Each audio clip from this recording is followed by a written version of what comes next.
नमस्कार दोस्तों। एक कहानी है पराया। बहुत ही अच्छी और भावुक कर देने वाली कहानी है। तो चलिए सुनते हैं। गर्मी की तपती दोपहर में जब बाकी गांव के लोग अपने घरों में पंखों के नीचे सुस्ता रहे थे, तब सुधा खेत के किनारे बैठी थी। माथे से पसीना बह रहा था, पर उसकी आंखें सूनी थी, जैसे बरसों से किसी का इंतजार कर रही हो। सुधा की उम्र 55 की हो चली थी, पर चेहरा आज भी सौम्य और स्नेहिल था।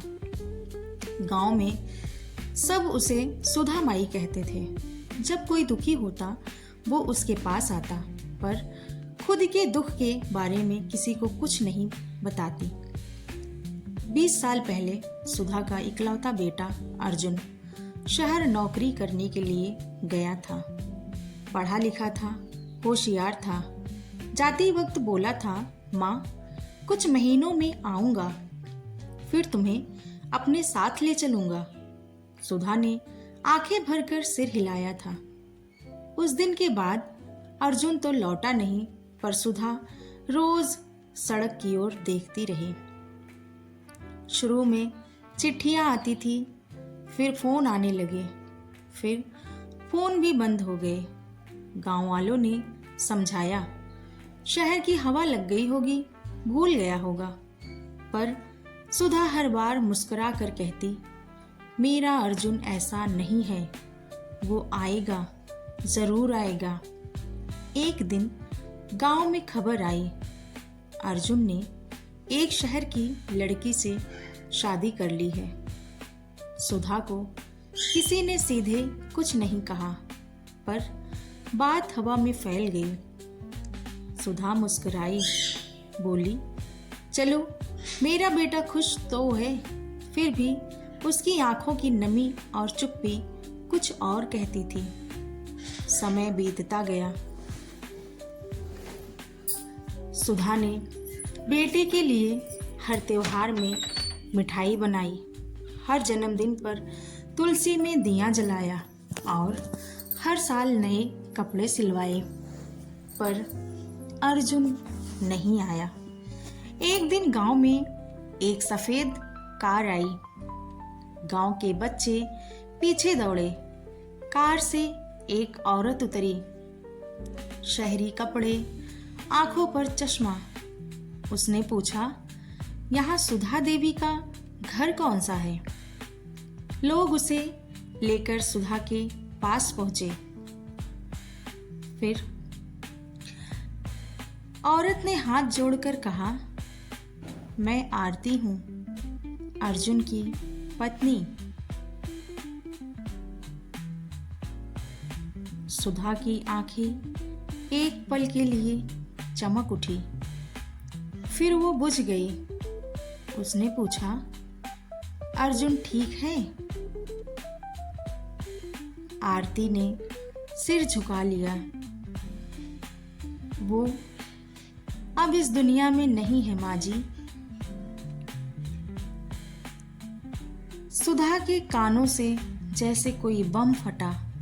धरती डोल गई, पर उसने खुद को संभाला। आरती रोती रही, बोली, एक्सीडेंट में चला गया। जाते जाते आपका पता बताकर कहा था, माँ से माफ़ी मांग लेना, उनसे कहना कि उन्हें भूलना मेरी गलती थी, पर दिल से कभी दूर नहीं हुआ। सुधा की आंखें भर आईं। उसने धीरे से आरती का सिर अपनी गोद में रख लिया और कहा, तू मेरी बहू है, अब मैं अकेली नहीं हूँ। आरती गांव में रुक गई। सुधा ने उसके लिए सब कुछ किया, जैसे एक माँ करती है। गांव वाले हैरान थे, पर सुधा ने सबको कहा, जो पराया था वो चला गया, जो पराई थी वो अब मेरी है। एक दिन आरती ने कहा, माँ जी आप मेरे साथ शहर चलिए। सुधा ने कहा और मुस्कुराई, बोली, अब देर हो चुकी है बेटी, अब ये मिट्टी ही मेरा घर है। आरती बोली, तो फिर मैं यहीं रहूंगी।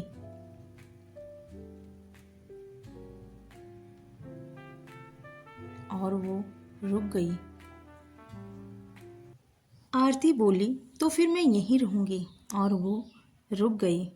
सुधा के आंगन में अब फिर से तुलसी का दिया जलता है, पर अकेले नहीं। अब वहाँ दो औरतें हैं, एक माँ और एक बहू, जो खून से ही नहीं पर रिश्ते से जुड़ी हैं। समय ने उन्हें पास लाया।